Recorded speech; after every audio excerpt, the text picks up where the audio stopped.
HR online solution YouTube চ্যানেলে আপনাদের সকলকে স্বাগত জানাই। আগামীকাল কিন্তু প্রকাশিত হবে এসআইআর এর চূড়ান্ত ভোটার তালিকা। তো আপনারা কোথায় কিভাবে দেখবেন, অনলাইনে কোথায় দেখবেন, কোন ওয়েবসাইটে গিয়ে দেখবেন, এই নিয়ে আজকের এই ভিডিওর মধ্যে বিস্তারিত আলোচনা করব এবং নিজের নাম কিভাবে খুঁজবেন সেটাই দেখে নিন। চূড়ান্ত ভোটার তালিকা কিভাবে অনলাইনে দেখা যাবে, কোথায় অনলাইনেও মিলবে তালিকা, নিজের নাম কিভাবে খুঁজবেন, এই নিয়ে আজকের এই ভিডিওর মধ্যে বিস্তারিত আলোচনা করছি।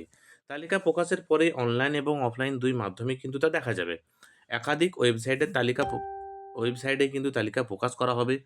কমিশনের তালিকায় নাম কি অবস্থায় যাচাই করবেন ভোটাররা, সেটাও আপনাদেরকে ভিডিওর মাধ্যমে আপনাদেরকে দেখাচ্ছি।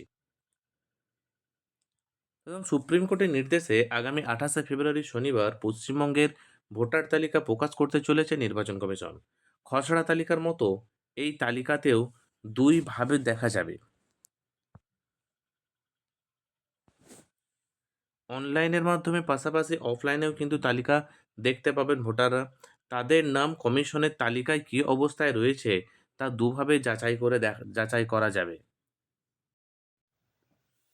কমিশন সূত্রে খবর, তালিকা প্রকাশের পর অনলাইন নির্বাচন কমিশনের যে ওয়েবসাইট আছে ইসিআই গভর্নমেন্ট.in এবং রাজ্য মুখ্য নির্বাচনী আধিকারিক দপ্তরের যে ওয়েবসাইট আছে সিইও ওয়েস্ট বেঙ্গল .wb.gov.in এবং ইসিআই নেট এর যে অ্যাপ আছে, মোবাইলে যে ইসিআই নেট যে অ্যাপটা আছে, সেখান থেকেও কিন্তু দেখতে পাওয়া যাবে।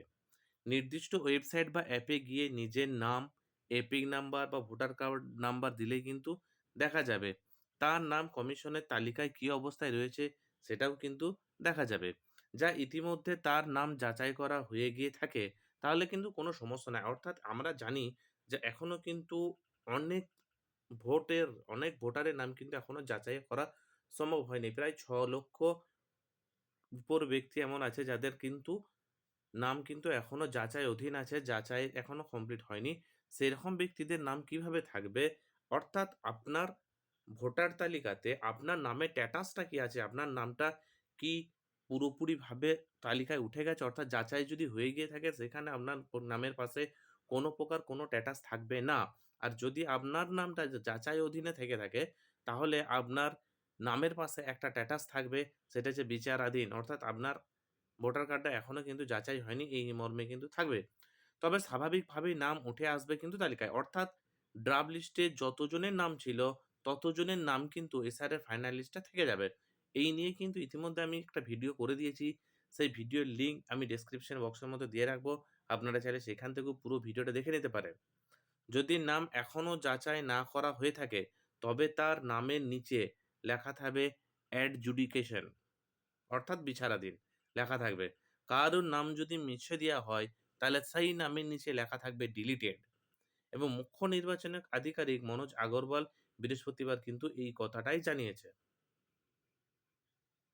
বুঝতে পারলেন? আপনারা যদি আপনাদের নাম ভোটার তালিকায় আছে না নাই যদি জানতে চান, আমি আবারও বলছি, যদি নিজেদের নাম ভোটার তালিকায় আছে না নাই আপনারা সর্বপ্রথম আপনাদের যে মোবাইল আছে, মোবাইলে একটা ইসিআই অ্যাপ থাকে, সেই ইসিআই অ্যাপ থেকে আপনারা জানতে পারবেন। অন্যথা ইসিআই কিংবা সিইও ওয়েস্ট বেঙ্গল wb.gov.in যে পোর্টাল আছে সেই পোর্টালে গিয়েও কিন্তু আপনারা নিজেদের নাম কিন্তু সার্চ করতে পারবেন। যদি কোনো সমস্যা না থাকে তাহলে স্বাভাবিকভাবে কিন্তু আপনাদের নাম কিন্তু তালিকায় এসে যাবে এবং নামের পাশে কোনো প্রকার কোনো স্ট্যাটাস থাকবে না। আর যদি আপনার নামে এখনো যাচাই হয়নি, আপনার নথি এখনো কিন্তু যাচাই করতে পারেনি ইলেকশন কমিশন, তাহলে কিন্তু আপনার নামের নিচে একটা কথা লেখা থাকবে অ্যাডজুডিকেশন এবং বিচারাধীন লেখা থাকবে। অর্থাৎ অ্যাডজুডিকেশন বা বিচারাধীন। অর্থাৎ আপনার কার্ডটি কিন্তু এখনো যাচাই অধীনেরই আছে, যাচাই অধীনস্থই হয়ে আছে। এবং কারোর নাম যদি মুছে গেছে অর্থাৎ ডিলিট হয়ে গেছে ভোটার লিস্ট থেকে, তাহলে কিন্তু তার নামের নিচে লেখা থাকবে ডিলিটেড।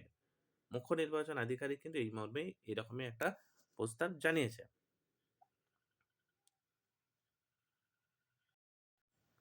এছাড়াও আপনারা বিভিন্ন জেলার যে নির্বাচনী আধিকারিক ডিইও ওয়েবসাইটের নাম এবং এপিক নাম্বার দিয়েও কিন্তু একই পদ্ধতিতে ভোটার তালিকা দেখা যাবে। আপনারা ভোটার তালিকায় নাম কিভাবে সার্চ করবেন এই নিয়ে ভিডিও আমি ইতিমধ্যে আমার চ্যানেলে দেয়া আছে। আপনারা চাইলে সেখানে গিয়েও দেখতে পারেন এবং কালকের আমি দেখিয়ে দেবো আপনাদেরকে যে কিভাবে আপনারা নিজেদের নাম সার্চ করবেন। অর্থাৎ যখন ফাইনাল লিস্ট প্রকাশিত হবে, তখন আমি আপনাদেরকে দেখিয়ে দেবো আপনারা কিভাবে সেই নামটি সার্চ করবেন। এতটাই তথ্য, এতটাই ইনফরমেশন আপনাদেরকে দেওয়ার ছিল।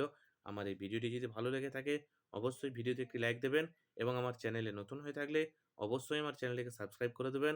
ধন্যবাদ সম্পূর্ণ ভিডিওটি দেখার জন্য। ভালো থাকবেন, সুস্থ থাকবেন।